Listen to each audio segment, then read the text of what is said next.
Hello everybody, welcome back to Real Talk Kinda. I am your host, Hayden McGraw, and today I'm joined by... Your other host, Griffin Murray. And today we are talking about the movie... School of Rock. I almost said Back to the Future. That was first try, guys. That's crazy. It took us 3 episodes. So recently, I don't know how we even got onto the topic of School of Rock. I can tell you. Minecraft. Okay, so yeah, we're watching the Minecraft movie. This is, unfortunately, we are 3 for 3 with talking about the Minecraft movie, but we're talking about the Minecraft movie, and got talking about other stuff that Jack Black does, and Hayden's like, I've never seen School of Rock, and I think I was like, I was gonna watch School of Rock in my own time, and then you were like, let me watch it with you. I need to watch it. Shit. He's like, I've never seen School of Rock. And I said, you've never seen School of Rock? It's been, I know it's been on TV. I know there's been a lot of, it's been around. I know what it is. I just have never sat down and watched it until recently. It came out in 2003. I don't know. Yeah, that was the year I was born. Yeah, So. I was still dead. That's how that works, right? And yeah. Before you're born, you're dead. And then well, yeah, you were. You die, you live, and then you die. Yeah. Or not, you don't die. You are dead. Yeah. Then you, okay. Yeah. It's great. Now we can put like a medical tag on this video. That's true, we can. Good for those in medical school. Yeah, who died before you were born that you could be a reincarnation of? Elvis. He's still alive. James Dean. Who's one person that died before I was born? I can't even think, actually, though. John Lennon? Oh, you're reborn. Is he John still Lennon. alive? No. He got shot. That's what I thought. Jim Henson. Ooh, I'm reborn Jim Henson. Reborn Jim Henson. That's crazy. I'm reborn Hoyt Axton. You're reborn? I'm reborn. Who's Hoyt Axton? The guy, Billy's dad in Gremlins. The guy in Gremlins. Shut up, that's not how I sound. It's not, but... School of Rock. No, so I had never seen it, and so me and Griffin decided to watch it. And all of the Jack Black movies I've seen are more of his recent ones, like Jumanji and Jumanji 2. And then what was that one he just did? It was like Minecraft. Gotcha. Pranked. But that's kind of where that conversation started. So I've said this already, but I don't know when I first watched School of Rock, but it was something that once I watched it, it was in that rotation of... How many times do you think you've watched it? 40. 40? Times 5. Times 5? Which is? 200? Hell yeah. Yay! So you've seen School of Rock 40 times, probably? I would say 40 times 5? No, I would say probably a genuine good estimate is probably 40 times. That's insane. I would have never guessed that. It's not something like I talk about either. I mean, no, you never mentioned. I never would have known. I in passing was like, oh, I need to watch School of Rock because I had known it's a very popular Jack Black movie. I like Jack Black, so it was actually the first. He did Shallow Hal, which I never watched. I haven't even heard of it. But School of Rock was the first. I don't know if he was the lead. I think he was the lead in Shallow Hal, but that School of Rock was like his first. So I guess big his role. second, but like his first time that he was the lead actor in a movie. And I honestly think he did pretty good for doing that for the first time. I mean, he plays his character very well. Jack Black has always just played Jack Black in every movie, but himself is a very energetic person. Like, he is very good at just playing himself and staying true to himself. No matter how you watch Jack Black, if you watched him on iCarly, that's one of the first times I remember seeing him, is on that one iCarly episode with him and Spencer. Oh, full circle, because Miranda Cosgrove. Oh, that's yeah. I forgot. That was one of the best things was they started painting over the class, and he goes, "Is that Miranda Cosgrove?" I was like, "Yeah." Kind of forgot about that. Well, in a classroom full of just children you don't know. I see young Miranda Cosgrove, who, I'm used to seeing her nowadays. I wasn't expecting to see somebody that right. And this was before she had probably gone. I mean, this is before iCarly. She was in Drake and Josh. I don't know if this was before Drake and Josh. So she was in one episode of Smallville when she was 5, Superman. And then her next thing was School of Rock? School of Rock. That's pretty sick. And then how long? Well, I guess And then the When next... was Drake and Josh? Oh, she's in a lot more stuff, though, than Until Drake and Josh. Drake and Josh, that's a special... Oh, yeah, that's like the movie. Drake and Josh was from 2004, 2007. Oh, and then, of course, the classic iCarly, I Go to Japan. Yeah, she did. She did do that. But yeah, it's weird to see somebody who now has such a successful career in this role that I'm assuming is what really kind of jump-started her. Yeah, I would assume. I mean, yeah. Well, because she went on to do a lot of Nickelodeon stuff where she was singing, and I think Nickelodeon at the time was trying to get new singers out like Victoria Justice and Miranda Cosgrove. Obviously, Ariana Grande was the one that blew up, but they were still trying to get people. Right, and the funny thing about that is that in School of Rock, she can't sing. Yeah. Well, I just read a thing online that they actually had to train her to not be able to sing well because she could sing so well. That sounds over dramatic. It's a little bit. You're telling me she couldn't just pull that out? No, she Memory, all alone in the moonlight. Like, well, right there, they could have just asked you to do it. Oh, you were still dead. I was still dead. Yeah. Anyway, that's enough Miranda Cosgrove, Jack Black talk. Let's get into the Minecraft movie. It's a running joke we got here now. The way Jack Black says water bucket release. Oh, doesn't he say in School of Rock, at one point, Jack Black says something about Steve. There's a Steve character. He says the word Steve for some reason, right?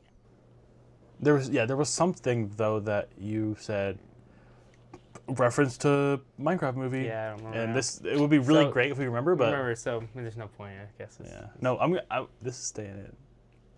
I don't know why it became a favorite movie.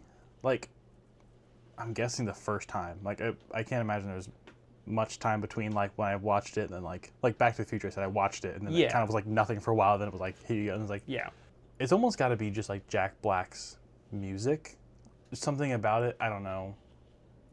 I feel like I'm not a huge music guy, so I feel like the first time I watched it, that music didn't really, like, impact me. But I feel like if you continuously watched it, it would eventually, like, break into your skull. Every time that I watch the movies, so there's a lot of movies that I watched when I was younger that every time I watch them, I realize a new joke or, like, understand something different. Tommy Boy is a big one that every time I watch it, I'm like, this went right over my head. One that I didn't understand for a long time was in the beginning, whenever he gets kicked out of the band, and he tells Theo to read between the lines, and he holds up 3 fingers, and he's really just flipping him off. Yeah. But for a long time, I was like, I didn't understand what that meant. I didn't either. Until the one time I was like, oh, he's flipping him off, but he's saying read between the lines. Because you explained that to me, and you're like, did you catch that? I was like, I don't know. No. I'm holding up 3 fingers, and you're like, he's flipping him off, like read between them. I'm like, that makes sense. But I felt like overall the movie was pretty... I didn't feel like they gave Jack Black enough of, like, his own persona, of, like, him being himself, like, because he wasn't as big. Like, this was his first role. I felt like he was still kind of stuck to a script, and he wasn't as, like... Because now it's like, you even look, to take it back to the Minecraft movie, but he improvised the entirety of the Lava Chicken song. I doubt they would allow him to... Yeah. That's funny. Doubt they would have allowed him to improvise an entire song, let alone, I do wonder how much of it was his input. But then also we saw before that the writer, Mike White, actually wrote the script specifically for Jack Black to play Dewey in the movie. So actually, I just looked this up. I don't just know this off the top of my head. No, just pretend like you do. Okay, actually, I know this off the top of my head. School of Rock was actually originally written to be a part of the Tenacious D's movies. They have 2 other movies, so it was gonna be. Oh, really? It was gonna be a movie for them. Tenacious D being Jack Black. Being Jack Black's band, correct? I just found out about him 2 seconds ago. Right. So I don't know. It doesn't say that there was, like, it doesn't have specifics on why it didn't end up being that way, but because was the other guy not in it? No, he is. He is one of the teachers. I don't know if it's in the teacher's lounge or if it's when he eats lunch, but he is in it. I forgot about that. Which Mike White, the writer, is the other guy. It's Ned Schneebly. Ned Schneebly. Yes, that's right. So it's interesting. I mean, it makes sense now that they're both in it. I don't want to say he's like the gym teacher, maybe. Because those who can't do teach, and those who can't teach gym. Okay. I don't know if that was where he was, but that's just a good quote. Good guess. Okay. But yeah, because I mean, I fell down that rabbit hole by trying to figure out who else auditioned for Dewey, Jack Black's character, just because it was like, it felt so written for him that like. So what other movies were the Tenacious D movies? They had. Did they have them in the title? The Pick of Destiny, and The Pick of Destiny. Oh wow. Oh, Pick of Destiny. Dave Grohl as Satan. Who's Dave Grohl? Why is that not familiar? Bro, I don't know. Who is Dave Grohl? They made 2 movies with the same title? No, one is The Pick of Destiny. One is The Pick of Destiny. Dave Grohl as Satan. Hang on, he looks familiar. Foo Fighters. Lead guy for the Foo Fighters. Oh, he's the main guy in the Foo Fighters? Yeah. My mom puts those on the radio.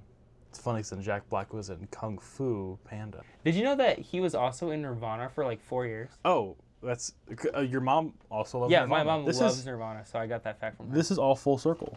So now that we're 20 minutes in, we're going to start talking about the movie, as one does for a movie review podcast. I would say, I feel like we start down like our history, which we already kind of touched on, and then we end up going down to favorite scenes. Yeah. Can I just... Go for it. Can I say this, coming off of the movie? I don't quite get why it would be your favorite. It's not a bad movie at all. At all. No. Don't get me wrong. It's not a bad movie. But, like, favorite? Like, one of the tops? It's just one of those things, you know? It's right after all the greats. Back to the Future, Ghostbusters, School of Rock. That's all the good movies that were ever made. That's true. Well, it's just that's not true.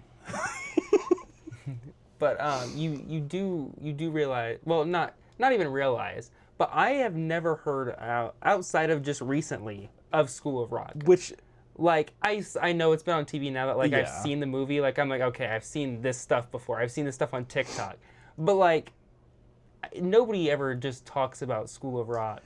Which is funny because you're 100% correct that I say it's my favorite movie. I've never talked about it with you. No. We've been friends for 6 years? Sure. 7 years? Yeah, more than that. Yeah, so we've been friends for around 7 or 8 years. Yeah, we've been friends for about 7 or 8 years, and I've never heard you once ever even mention School of Rock. Never be like, oh, I like this song from School of Rock, or have you ever heard of School of Rock? Have you ever watched? Like, I feel like I very often say, have you ever watched this movie? Like just random movies that I've watched. You can say this movie. You can say Gremlins. Yeah, have you ever watched Gremlins? Have you ever watched Child's Play? Yeah, I watched Gremlins with him, and he's like, have you watched Gremlins? The movie gets over, and he turns to me and goes, have you watched Gremlins? I'm like, nope, sorry. Well, did you really watch it, though? Because I talked over the Yes. entire movie. Yeah, we had the director's commentary and Hayden's commentary playing at the exact same time. It was very distracting. It's basically the same thing. Yeah. Me and Joe Dante are like this. He won't talk to me, though. He had his fingers crossed. We don't have video yet, Yeah. so you couldn't see that. Well, not yet. Teaser! Every episode we have a teaser. Every episode we have a small teaser for episode 80. So, now that you've yelled at me, can I talk about my favorite scene? You totally can. Okay. I totally want to just get that out there. I don't know that I have necessarily a one favorite scene that if you were like, name one, you do? Mm-hmm. Is it the one that you were waiting for the whole Yeah. movie? Okay. Hayden was waiting for this one scene the whole movie, and it was I saw it on TikTok. and it was at the end of the movie. I feel like one of the scenes that sets, I did this last episode where I talked about a scene that set the comedic tone of the movie, is whenever they decide on the name School of Rock, and then Jack Black plays his little song after they say it, and then the Principal Mullins comes down, and they're like, it's Mullins, you gotta like put everything away because I'm not supposed to be playing music. And they get everything away and they sit down and he starts writing. She opens the door and he goes, so E equals MC squared, which is like their Einstein's theory, right? Yes, that was something that Einstein had said. They're probably 4th grade, 5th grade. Yeah. You don't learn about Einstein ever. Never, no. It doesn't matter what grade I they're don't in. even know what that means. So it was like, that wasn't a good cover, but it doesn't matter. It's a movie. So the principal comes in. She's like, Miss Lemon heard music. Were you guys playing music? And he's like, no, we weren't playing music. And he turns and he goes, kids, I think Miss Lemon's on crack. And everyone goes, like they had practiced this line of like, he was like, just agree with whatever I say. And he's like, Miss Lemon's on crack. And they're like, yes, we decided that to be so as well. And then he has the guitar sitting out and then whatever. Yeah. But it's like, it's just funny. It's like that of just, he's got these kids so excited, I guess, to do this secret project for this prestigious award. And they're so like deep into it. They don't even, they're like, yeah, Miss Lemon's on crack. And why is he having these kids do it? Because he got kicked out of his band and he wanted to. He got kicked out of his band and he didn't have any money and he needed rent for his friend that he was living with. Yeah. So like he gets a call for Ned to temp at this school, and then he like steals the job and steals his identity and goes in and tricks these kids. Rizzes up the principal, kinda. Not kinda. It's 100%. Yeah. Until the end, and then she's a big hater. Cries in the corner and hates him. I will say the quick turnaround at the end was kind of. It was weird for everybody. Like, I think you said it, but I was even gonna point it out. But you said it before I did. You were like, it's weird how quickly everybody just kind of turns around on the. Especially the parents. They just found out that their kids have been going to school for however many weeks it was. And they said how much was tuition, like $12,000 or something, like. Oh yeah, it was something like that. It's not like a free school, you know. It was in the tens of thousands, like. Yeah. And then they go watch them play this rock show, and they're like, "We're so happy. These kids are amazing. We're gonna send them back to your house later." That is also something that, like, today you just want to have. You would never ever see that in a movie, and if you did, everybody would you could say see it something. in a movie. It'd be weird. You mean like in real life? Yeah, you would never see that shit in real life. Okay. Well, like, you would though. You can see it in a movie. I can show you a movie where that exact thing happens. What? School of Rock? It's called School of Rock. I also like that at the end that they acknowledge that the credits are there. Yeah. Like that's also very funny. But I guess I should say my favorite scene. This will be very short because it's just when he's standing there and he's like. It's at the parent teacher student night. Yeah. He goes. So basically everything falls apart, and everyone finds out his secret that he's been going to school. And the cop walks up to the classroom door and he sees it and he's like, I've got 4 seconds to like get my point across before like I get arrested. And he goes, listen, I have touched your kids over these past 2 weeks and I'm pretty sure they've touched me. You honestly did that pretty good. I don't even know. Do you want to give it a shot? No. Okay. Anyway, but yeah, so not to just like take over your favorite scene, but Okay, hold on, I'll give it a shot. Oh, okay.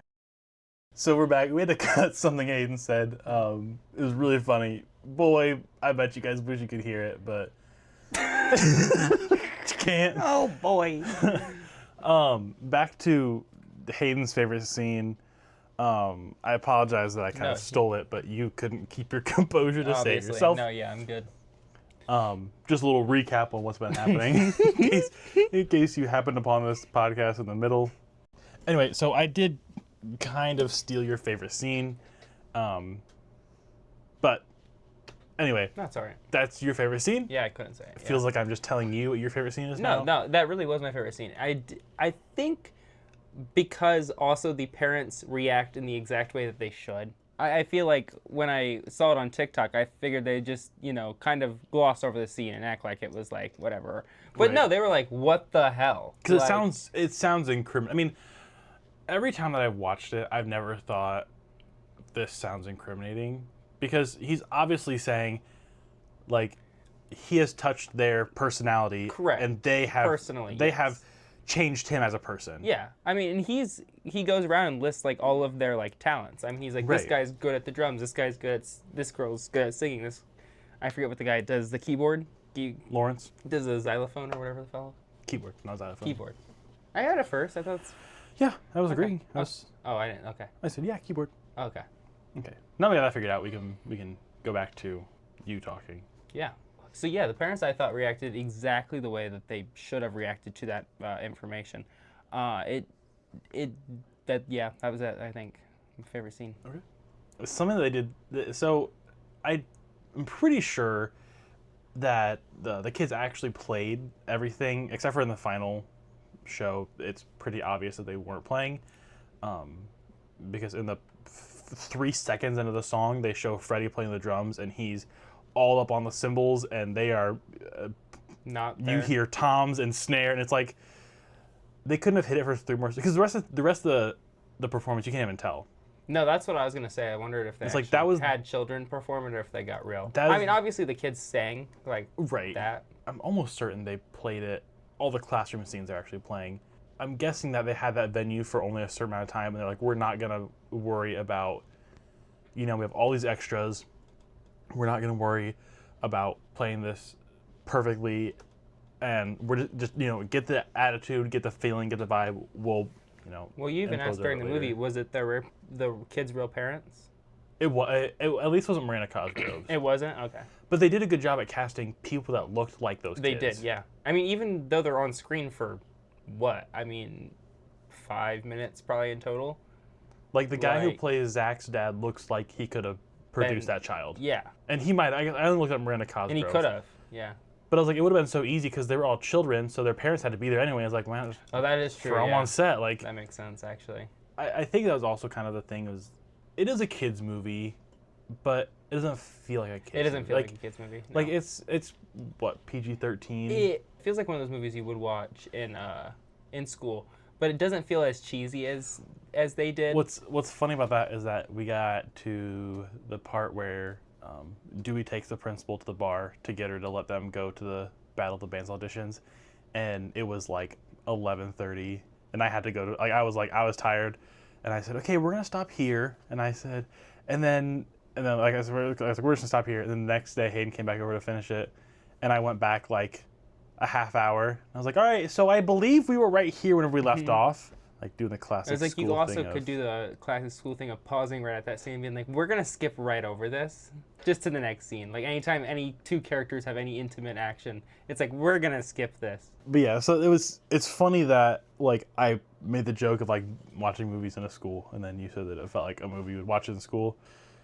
You could say School of Rock. You could say you could watch in the School of Rock. So I think we should also probably talk about that they did make it into a Broadway musical. I have not listened to that yet. So I listened to a couple songs. I know the finale song, the Teacher's Pet, they did recreate that. And I know that they have, when they're picking who's in the band, there's a whole song about that. So then instead of being like where he like brings up each kid and he's like, play this, and then he's like, you stay right there. It's like he like Alex Brightman, who plays Dewey in the Broadway musical, he like brings up the person. He's like, instead of saying, take this, turn it on the side, and cello, you got a bass. Like he like sings that. Sings it, yeah. In sing song time. Does he feel very Jack Black-y? I don't know. Can I say that? Yeah. Can you say that? So something that is kind of interesting, that I was thinking about is like, so I don't know. Throughout high school, we had a lot of the same subs. I had I don't know if it's a benefit or a downside, but like a lot of the subs were substituting in classes from the time I was in elementary school. Like that was just like what they did. They were teachers, when they were younger, and then they retired and then went to sub because they still like teaching. I moved here late, but being in high school and having the same subs, you could tell. Sophomore? I came here my freshman year. Right. Yeah. But you could tell, like, these teachers knew certain students. Right. Like, you could tell. And I always felt kind of left out of that, too, because it's like, these people have history. A lot of them were also, like, older teachers that retired, too, wasn't it? Yeah, that's crazy. That's a really good thought. But, like, that was, we had, let's say, being a freshman is 9th grade, so we had 9 years of seeing these people and building that reputation. Like, to have a sub come into a room the way that Dewey does and connect like that, it just isn't normal. I mean, it's not realistic. I think there's only one sub that we had that I would really say would connect with anybody. But he was just this nice old man, and I don't know what he did before he subbed. No idea. But he was nice, he liked everybody, he was friendly, and you'd walk in and you'd be like, oh, yeah, we got John today. Like, it was like... He would talk to one of my friends for, like, the entirety of class. Gage. He'd always talk to him, like, the entire time. Gage... You want to know what movie... Gage, the writer and performer of The Obsessed with Movies. Yeah, that's very true. theme song, which I can't find anywhere, which I'm sad about. Lost media. But yeah, like it's highly unlikely that a sub could walk in and in one day, let alone 2 weeks, they wouldn't have that kind of an impact on the kids. Oh no, not at all. I feel like if you wanted to be a sub and you went into that movie, or even a teacher. Yeah, if you wanted to be a substitute or a teacher and you looked at that movie and was like, "This is what I want," you should not expect that. That's not what you're gonna get. No, you're gonna have you have to listen to these lessons plans and do all this shit. You're gonna have kids that are not nice to you, which like that was something. There were kids in my grade who had that where they hated the teacher hated them, but then like at the end of the year they'd be like best friends, and I don't think that happens often. No, I've never had that happen. I had a very small class though. I just like throughout my whole school, I feel like we had 20 kids max in my class. We had, so whenever I was going through elementary, they closed. There was a school in town that had from elementary through middle school, and it closed. I don't know why it closed down, but I went to kindergarten there, and then they shut that down. So we all went to one of the other elementary schools in town. So we had like 150 maybe kids. If that might be an overestimate, but. And I will say, like when I was in middle school and elementary school, it was always like the sub came in, and they would be, you respected them. You weren't mean to them. You respected them. See, but that was private school. That's true. But now you get to high school, and I have never seen people be more disrespectful to these people who are working for $7 in my life. Public school, it was like a free for all. That's scary. I don't know. I don't know why. If you're gonna be a substitute, do not do it at a public school. Those kids are horrible. Because like high schoolers are terrible. Oh, so something that is kind of interesting is like we said, it's a kids movie. Like it's not an adult movie, but the way they write the characters, they show the signs of their true selves to the people around them without saying it. Like whenever Dewey takes the job, he goes in for his first day and he's like, you know, if these kids get out of line, I have no problem smacking them in the head. And she's like, oh, we don't do corporal punishment here. And he's like, so just verbal abuse? Which is like, first off, it's just funny because like the idea of like, that's how, you know, to her, this is a highly recommended, very qualified person in the teaching world. And then he comes in, he's like, I'll beat them. And she's like, well, we don't do that here. And he's like, so I should just like make them have really bad self-esteem? Which is not what teachers do normally, intentionally. It might happen as a side effect, or maybe it's even an intentional effect. Who knows? I'm not a teacher. I do marketing. But like with that, and then he goes into the classroom, and he's like walking around, and he's like, teach, and he like doesn't know what to say because he's never taught a class before. So he just kind of walks around. And he's like, so here's what we're gonna do. We're just gonna do recess all day, and then we'll start tomorrow. And on this crapola. Miss Miranda Cosgrove has to speak up and be like, actually, I want to do work. And then he's like, what are these things on the wall over here? And it's like a chart of everyone's name. And the little kid goes, it's demerits. And he's like, what kind of a sick school is this? And he tears it down, which is just, again, back to that. He has no idea what he's doing as a teacher. Oh, no. Because you have to discipline kids to get them to learn and like to have them correct their like not faults, but their misbehaviors. But then he walks in and he's like, we're just gonna tell these kids they're bad. Like he hasn't been formally trained. He has no idea what he's doing or what those demerits actually do to help the kids, not just hurt the kids. But like, he never really has an issue with the kids then. No, I feel like they didn't play much into that plot point. No. Where they could have. But I think it also helped that he walked in there and just kind of was like, we're just going to have fun. Yeah, I mean. Like, he didn't say we're going to, like... So, all those kids who had demerits were probably rebellious for learning. Like, Freddie played the triangle because he couldn't play anything else, but then he has this aggression. It's like, he's seen as, like, kind of aggressive student in the beginning. And he goes, at one point, he goes, are we going to be slacking off like this all day? And Jack Black goes, we're not slacking off. We're creating musical fusion. And he's like, okay. Are we going to be creating musical fusion every day? He's like, yeah. He's like, awesome. So like, he's excited to not be doing schoolwork. Oh, of course. I think another thing you pointed out was that the principal, right? That's who she is, the principal. Mm-hmm. That she voiced Jessie in Toy Story. Specifically Toy Story 2. Or I guess she debuted in Toy Story 2. So yeah, but she voiced Jessie in Toy Story 2, 3, now 4, Yeah, now 5, and now 5. And they've announced that she's the main character of the 5th one. So. Which I think is the only place they could have gone to make it without having to be like backtracking everything they did in 4. Because 4 was they saw Woody off and it was like kind of very like it felt like the end. So then to bring back for a 5th one, they had to do something different. That's true. This isn't Toy Story. We talked about Minecraft for 20 minutes. I think every episode has to talk about Minecraft. I feel like we're 3 episodes in, and episode 472. Until we actually forget, we'll just keep. Which will happen because I'm sure we'll get really into Gremlins next week. And I was like, she voices Jessie, and you said from Disney Channel. I was like, no, from from Toy Story. And you're like, oh, I guess I can kind of hear it. And I said, wait till the end after they finish the show. And she comes back and she yells at him in like a angry, excited way, and it sounds it's like it is a Jessie voice line. Yeah. And I said, here it is, and she goes whatever, and she screams, and you're like, oh yeah, this is her. Like, which I would say at the start, her voice sounded familiar. I just couldn't pinpoint it, and I couldn't think of that. I never think live actors and then think of like voiceover things that they do. I never can make those connections. And that's like, and it's that high pitched yelling stuff that is the Jessie voice, and you only really hear it there at the end. Yeah. And then of course her classic line of, "This job has made me something I never wanted to be, a bitch, a big one." It's a classic line. But yeah, in general, it's just a good movie. Like, it's paced quick enough to where like it doesn't drag, but you don't lose story. It takes place in very little settings. Like, it takes place mostly in that classroom. Mostly, yeah, or in the hallway. Like, yeah.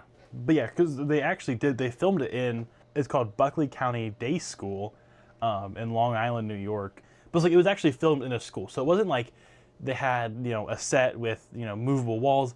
This was a building. Like, they couldn't, in most times they have, they'll have a wall can be moved for lighting and cameras. That wasn't an option. And that was something we talked about The Office for a second last time, but The Office, they had, that set was made, they had the building. Like, the floor of The Office was there. They didn't move it, they didn't have walls that could go away, so they had to figure out how to position these people as if they are really there filming this documentary. Yeah. School of Rock isn't a documentary, but like thinking of those limitations of, you can't fit 17 lights and 12 cameras and a script supervisor and a director, and like you had to really think of, here are the people we need for this scene. And that's, I think, one of those things, again, like it's just impressive to think of the backside of the movie, like the behind the scenes, and not just like all the production that went into it, and not just here's this movie and watch it and move on. No, yeah. The movie was actually made with a $35 million budget, and it actually ended up grossing $131 million. Wow. Back. You are a fact machine. I know. I pulled that one out. We should call IT. Honestly, for this movie that they did I cut you off? No, I was gonna say a dumb joke, so I was kind of glad that you cut me off. Oh, we're ADHD guys. We did not. I was gonna make a note of that in the first podcast, and I completely forgot. I feel like we shouldn't make a note of it midway through this podcast, but so 1 hour into episode 3, we do have ADD and ADHD. Couldn't tell. We're gonna post this unedited, and you'll really see how it works. Oh God, don't post it unedited. It'd be terrible. This video is hopefully gonna be a half hour long. Yeah, but with the low budget of $35 million, which. How much was FNAF? What did we say? We just talked about this a month ago. 20 million. So okay, School Rock. I mean, and inflation. So School Rock kind of had a pretty high budget. Yeah, yeah. At the time, I'm not sure because movies have gone up in budget so much just in the past 10 years. What is 20 million won to dollars? Yes, I was looking for what the conversion rate from 20 million South Korean won was to US dollars. So $35 million. This is actually really interesting. $35 million in 2003 is equivalent to $61 million today. Well, that's crazy. So that's a pretty high budget. And this is, again, according to one Google search I did. But that's still a pretty high budget for at the time. I I do kind of wonder where that went, because it's not like this movie's full of big stars. Now it is. Now but at the time it really wasn't. Right. I mean, it was, like we said, Miranda Cosgrove's first thing, Jack Black's first thing, all these other kids. Because I looked up, I was like, did any of these people ever go anywhere? This is, aside from a credit for one episode on like Jay Leno's shows or any of those late night programmings or something like that, like they didn't do anything else. They did. You did show me they do or you did tell me they do the reunions of the cast every few years, but that's really. I've only ever seen that once. Then. I'm not saying it was just one time, but I've only ever seen the one, and it was kind of recently. Okay, so they did come all back maybe together for the 20th or something. Who knows? That does make sense.